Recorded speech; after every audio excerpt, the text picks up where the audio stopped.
오피스텔 투자가 큰 인기를 끌며 투기 수요까지 몰리자 정부가 오피스텔도 온라인으로 청약하는 방안을 검토 중입니다.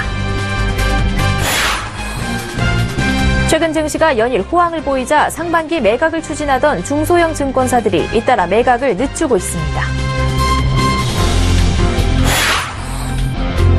금융감독원이 특정 회사의 내부 정보를 알 수 있는 지인에게서 얻은 정보로 주식 투자에 나선 경우에도 과징금을 부여받을 수 있다고 경고했습니다. 문재인 대통령이 일자리 창출과 상생 협력을 당부하기 위해 대기업 총수들과 만나는 자리에 모범기업으로 꼽혀온 오뚜기가 유일한 중견기업으로 참석합니다.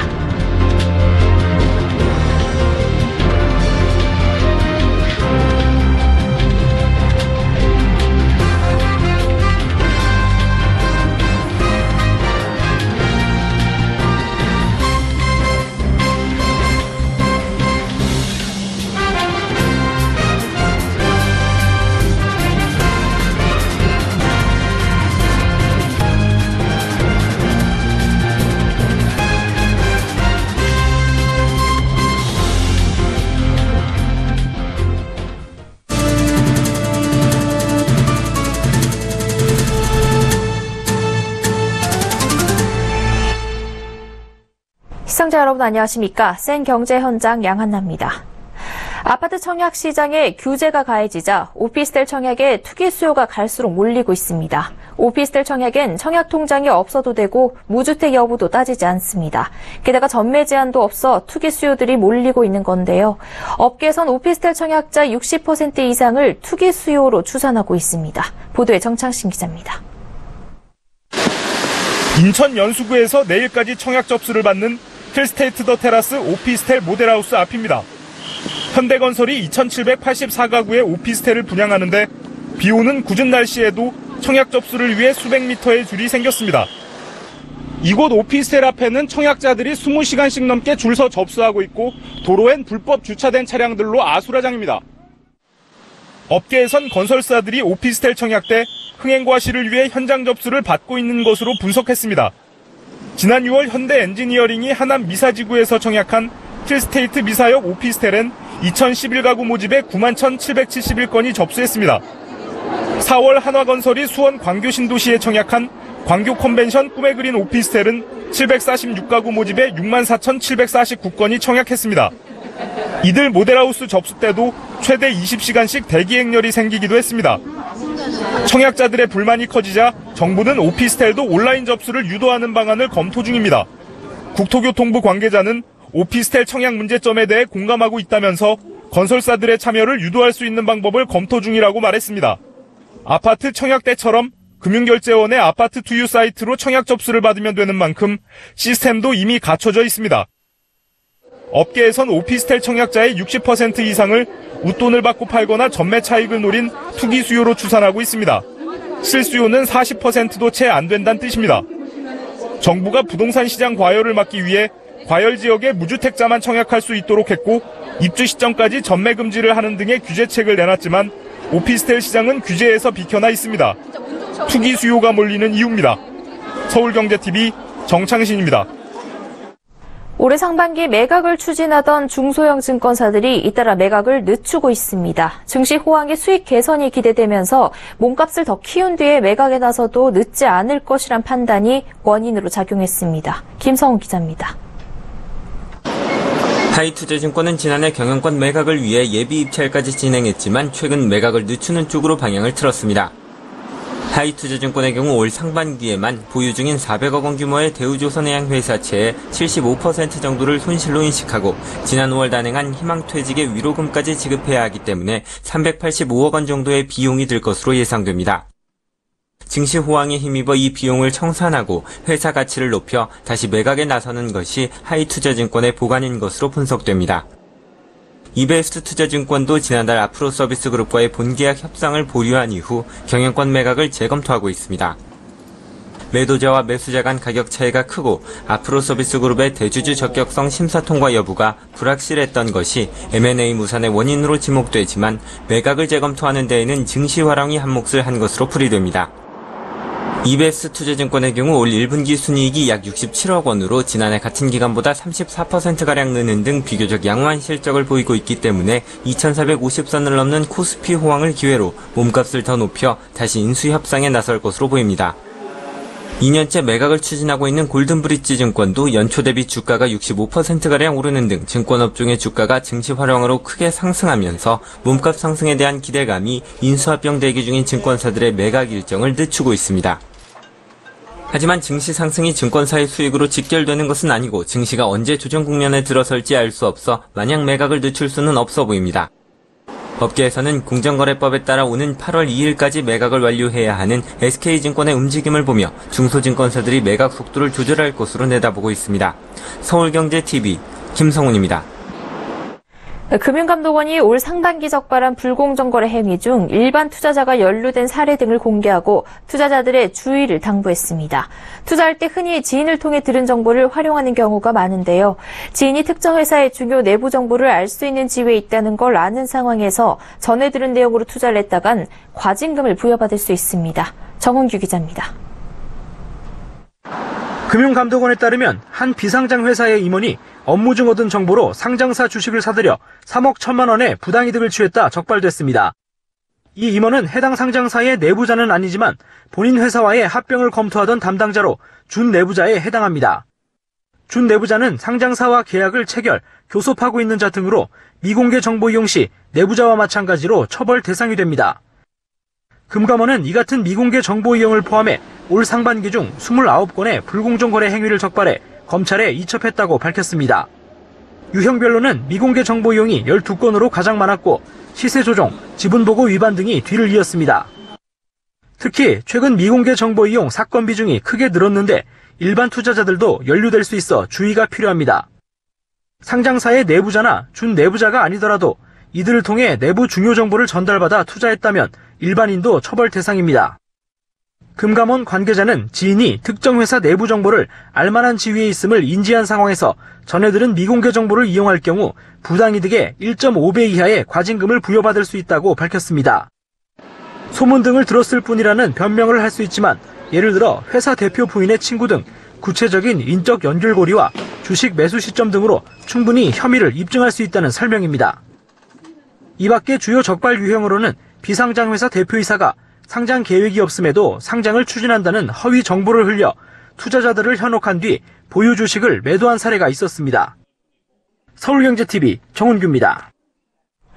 문재인 대통령이 상생협력을 당부하기 위해 이번 주 이틀간 청와대에서 대기업 총수들과 첫 만찬 회동을 갖습니다. 이번 간담회는 삼성과 현대, LG 등 국내 내놓으라는 굵직한 대기업과 식품회사 오뚜기가 포함됐습니다. 이례적으로 중견기업인 오뚜기가 포함돼 눈길을 끌고 있습니다. 김혜영 기자입니다. 문재인 대통령이 취임 후 처음으로 이번 주 목요일과 금요일 이틀에 걸쳐 재계 총수들과 만납니다. 참석 기업은 삼성과 현대, SK 등 14개 대기업과 유일한 중견기업인 오뚜기가 포함됐습니다. 문 대통령은 대기업 대표들을 만나 일자리 창출과 상생 협력을 당부할 예정입니다. 오뚜기가 참석하게 된 이유도 여기에 있습니다.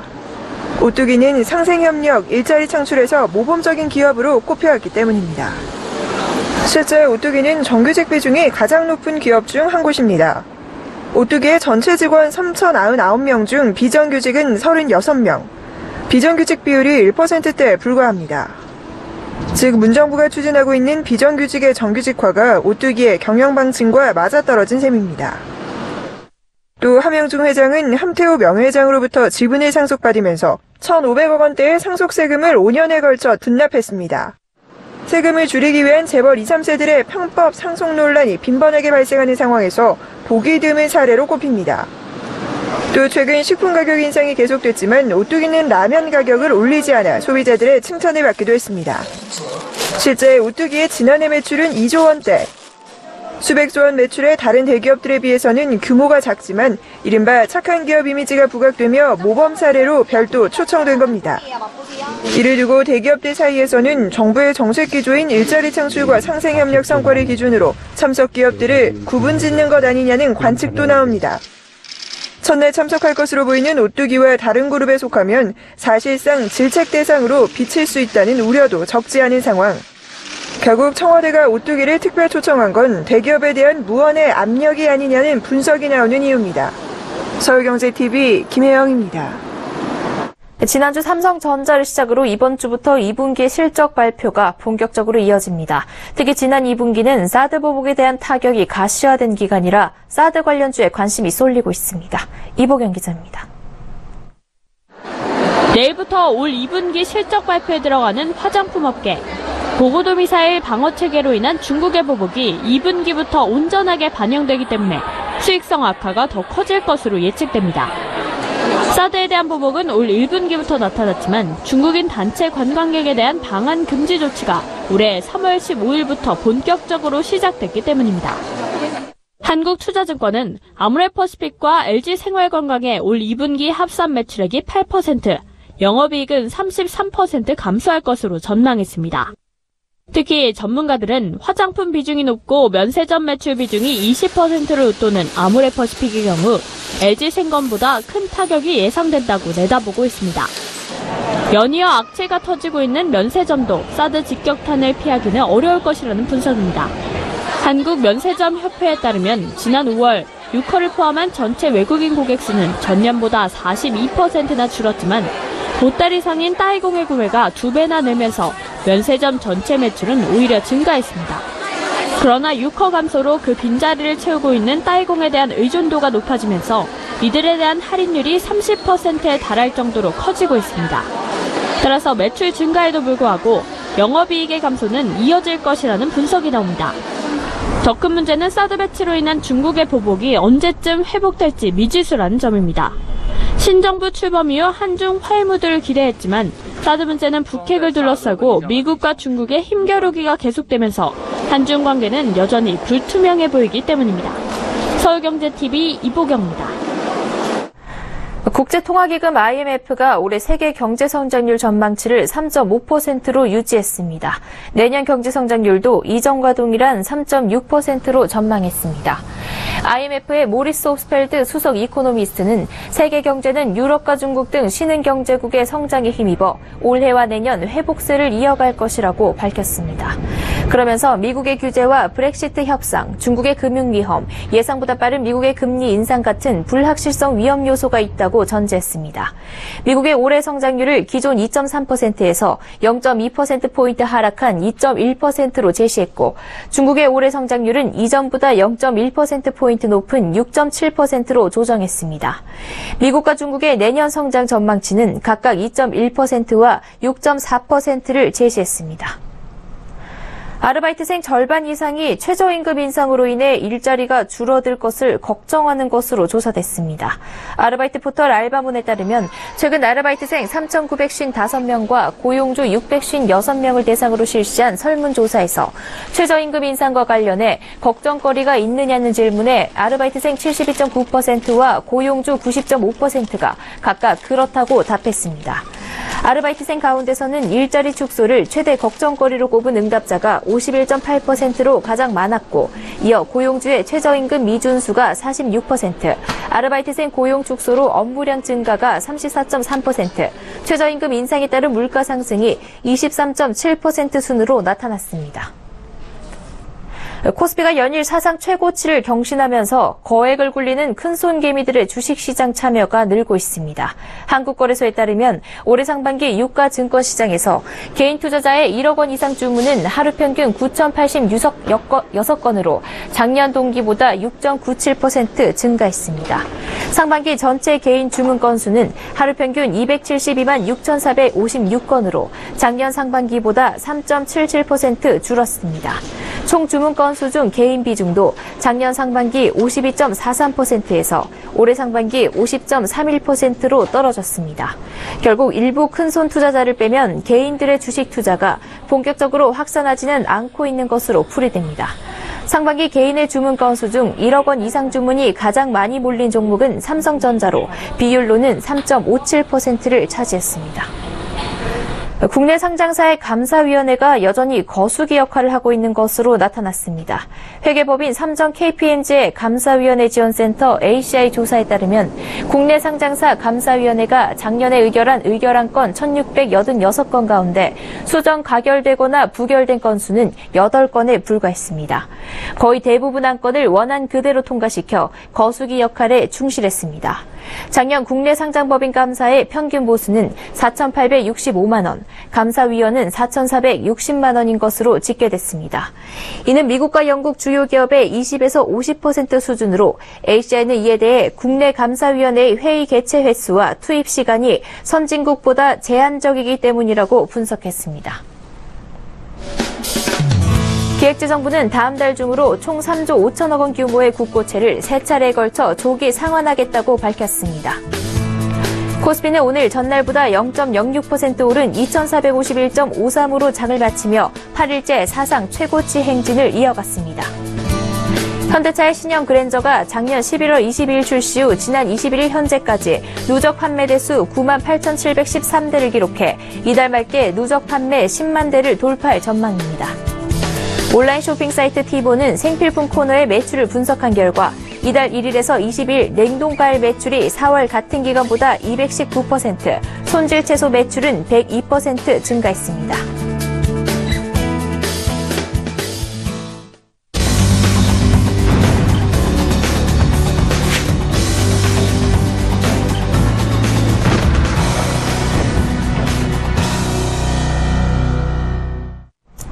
베트남은 인구 1억 명에 평균 연령 28살에 불과한 인구 부자인 나라입니다. 여기에 한류 열풍 등 우리나라에 대한 호감도가 높아 우리 기업들이 사업을 하기에 좋은데요.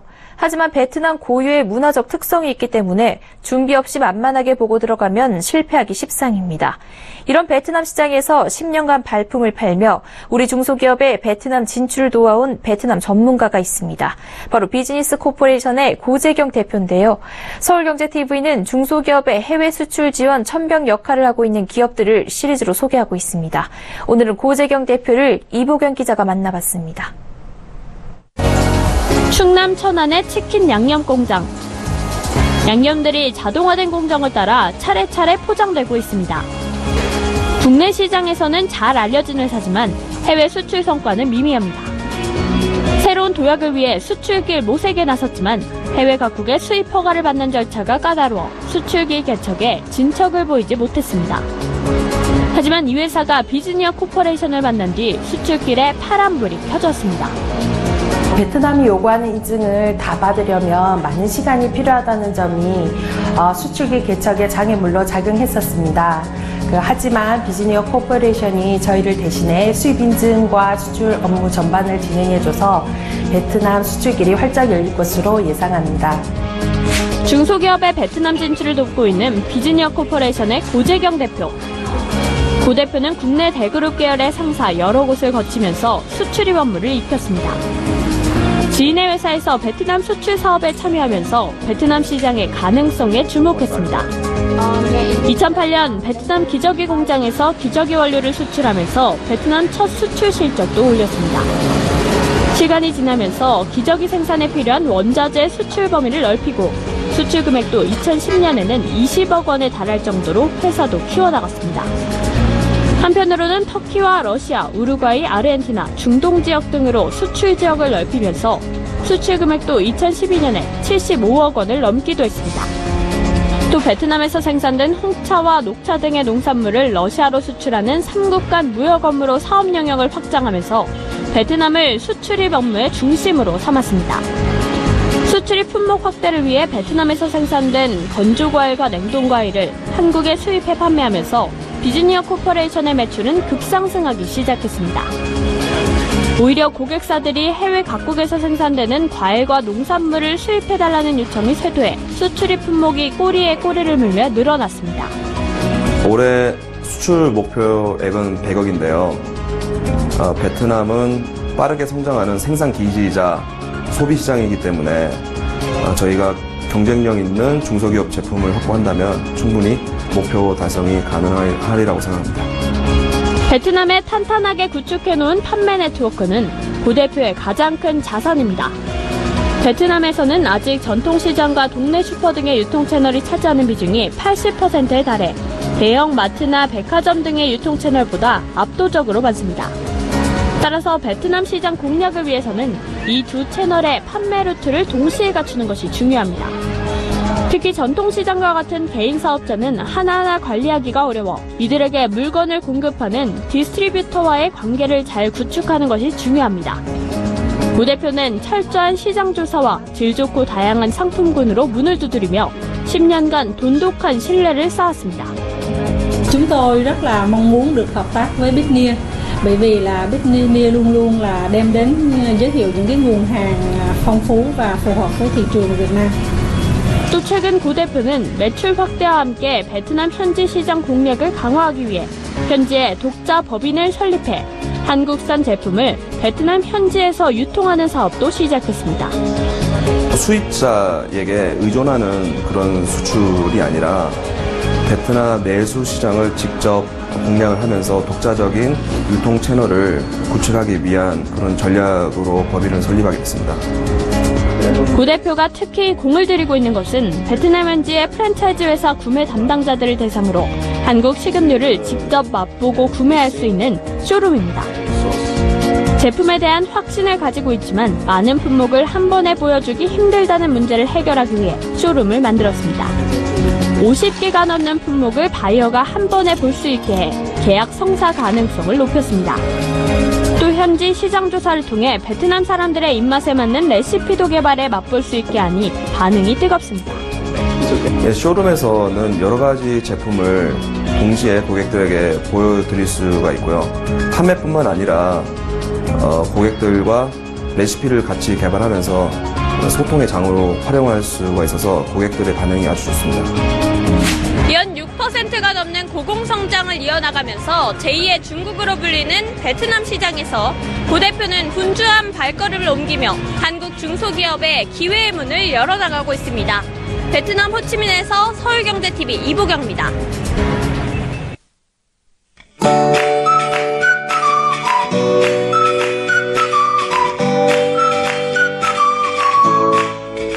안녕하세요. K웨더 라이프스타일 예보 차씨입니다. 현재 장마전선의 영향으로 중부지방과 경북을 중심으로 비가 내리고 있고 특히 충청 북부와 경북 북부는 호우특보가 발효 중인 가운데 시간당 30mm 이상의 강한 비가 내리는 곳도 있는데요.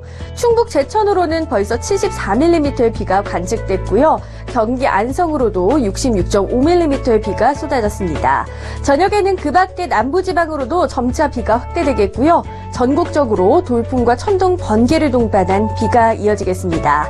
내일까지 충청과 경북, 전북으로 50에서 80, 많은 곳은 150mm나 오겠습니다. 전남과 경남도 30에서 60, 중부지방은 10에서 50mm가 되겠습니다. 중부의 비는 저녁에 그치겠지만 내일 다시 소나기가 오겠고요. 경북 북부지방도 소나기가 오겠습니다. 강원, 영동은 오후 늦게 비가 그치겠고 남부지방은 모레 오전까지 길게 이어지겠습니다. 비가 와서 습한 가운데 기온도 높게 올라 후덥지근합니다. 특히 남부 많은 지역에 폭염특보가 발효 중인 상황인데요.